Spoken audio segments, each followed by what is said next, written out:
আপনি কি জানেন, ইসলামের ইতিহাসে এমন একজন সাহাবী ছিলেন যিনি একাই একটি অভেদ্য দুর্গের দেয়াল টপকে হাজার হাজার শত্রু সৈন্যদের সামনে ঝাঁপিয়ে পড়েছিলেন। ঘটনাটি মিশরের বিখ্যাত বেবিলন দুর্গ বিজয়ের। মাসের পর মাস পার হয়ে যাচ্ছিল, কিন্তু মুসলমানরা সেই দুর্ভেদ্য দুর্গ জয় করতে পারছিলেন না।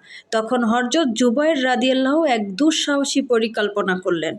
তিনি বললেন, আমি আজ আল্লাহর জন্য নিজের প্রাণ উৎসর্গ করলাম। তিনি একাই একটি বিশাল মই নিয়ে দুর্গের দেয়ালের গোড়ায় গেলেন। যখন সবাই ঘুমে মগ্ন, তখন তিনি একাই দেয়াল বেয়ে উপরে উঠে গেলেন। দুর্গের উপর দাঁড়িয়ে তিনি এত জোরে আল্লাহু আকবার ধ্বনি দিলেন যে রোমান সৈন্যরা মনে করল পুরো মুসলিম বাহিনী ভেতরে ঢুকে পড়েছে। শত্রুরা ভয়ে দিক বেদিক ছুটতে শুরু করলো। জুবাইর রাদিয়াল্লাহু একাই নিচে নেমে দুর্গের প্রধান ফটক খুলে দিলেন। মুহূর্তের মধ্যেই মুসলিম বাহিনী ভেতরে ঢুকে পড়ল এবং বিজয় নিশ্চিত হলো। সাহসিকতা একেই বলে। হযরত জুবাইর রাদিয়াল্লাহুর এই বীরত্বের জন্য একটি লাইক তো পাওয়াই যায়। কমেন্টে লিখুন সুবহানাল্লাহ। এবং এমন অজানা সাহাবীদের গল্প জানতে আমাদের ইসলামিক গল্পের সাথেই থাকুন। আল্লাহ হাফেজ। আপনি কি জানেন, ইসলামের ইতিহাসে এমন একজন সাহাবী ছিলেন যিনি একাই একটি অভেদ্য দুর্গের দেয়াল টপকে হাজার হাজার শত্রু সৈন্যদের সামনে ঝাঁপিয়ে পড়েছিলেন। ঘটনাটি মিশরের বিখ্যাত বেবিলন দুর্গ বিজয়ের। মাসের পর মাস পার হয়ে যাচ্ছিল, কিন্তু মুসলমানরা সেই দুর্ভেদ্য দুর্গ জয় করতে পারছিলেন না।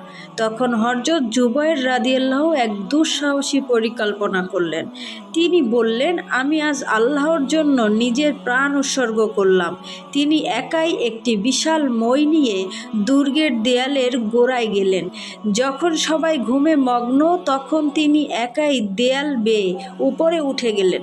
দুর্গের উপর দাঁড়িয়ে তিনি এত জোরে আল্লাহু আকবার ধ্বনি দিলেন যে রোমান সৈন্যরা মনে করল পুরো মুসলিম বাহিনী ভেতরে ঢুকে পড়েছে।